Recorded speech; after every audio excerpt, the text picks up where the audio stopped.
حدیث پاک سنیں گے آپ کی طبیعت بڑی ٹھنڈی ہوگی۔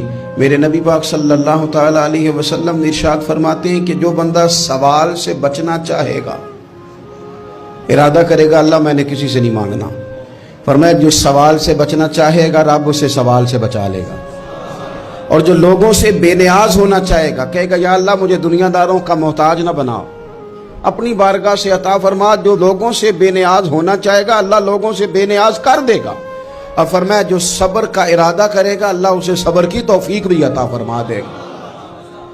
ارادہ تو کرے، پروگرام تو بنائے، توفیق تو اللہ دے گا۔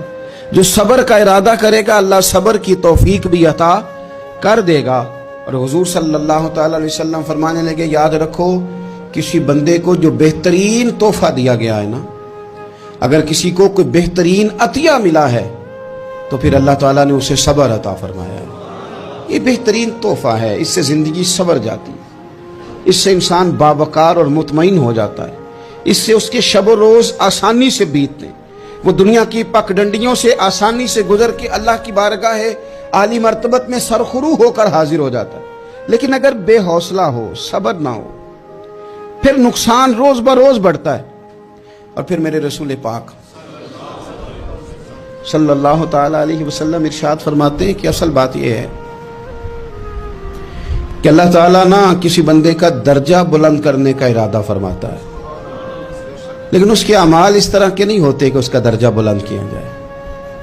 اب رب کیا کرتا ہے، اللہ تعالیٰ اس کو مال کی، جان کی، اولاد کی کسی مشکل میں ڈال دیتا ہے، اس مصیبت پر وہ بندہ صبر کرتا ہے تو اللہ تعالیٰ اس کا درجہ بلند فرما دیتا ہے۔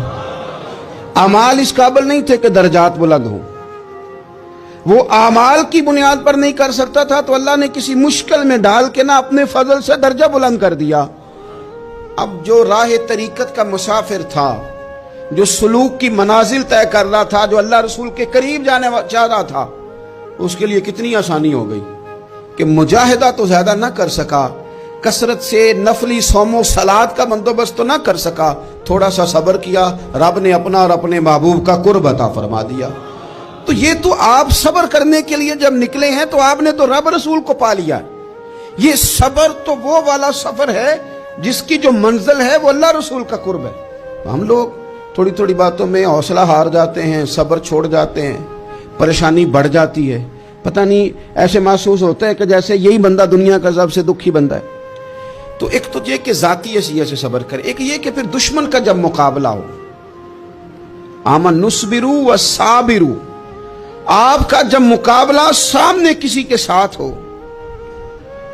تو پھر تیر، تلواریں، اسلحہ، بندوقیں یہ نہیں زیادہ لڑتی، میدانوں میں حوصلے لڑتے ہیں، میدانوں میں صبر لڑتا ہے، میدانوں کے اندر توانائیاں لڑتی ہیں۔ میدان کربلا کے اندر کوئی مقابلہ نہیں تھا تیر کا تیر کے ساتھ، تلوار کا تلوار کے ساتھ کوئی مقابلہ نہیں تھا۔ میدان کربلا کے اندر ظلم کا صبر سے مقابلہ تھا۔ فتح کے ڈنکے یزید نے بجائے تھے، جشن ابن زیاد نے منایا تھا، لیکن قیامت تک اللہ نے جو فتح عطا فرمائی ہے تو وہ حسین ابن علی کے صبر کو عطا فرمائی ہے، وہ سیدنا امام علی مقام کے صبر کو ملی۔ عزیز بھائی، صبر ہی ہمیشہ فاتح ہوتا ہے، صبر ہی جیتا کرتا ہے، صبر ہی کامیابیاں دیتا ہے، نتیجے صبر کے نکلتے ہیں، صبر کے، حوصلے کے نتیجے ہوتے ہیں۔ ہماری جلد بازی ہمیں شکست خوردہ کر دے گی، ہمارا حوصلہ نہ ہونا ہمیں ہرا دے گا، ہم کمزور پڑ جائیں گے اگر ہم بے حوصلہ ہو جائیں گے۔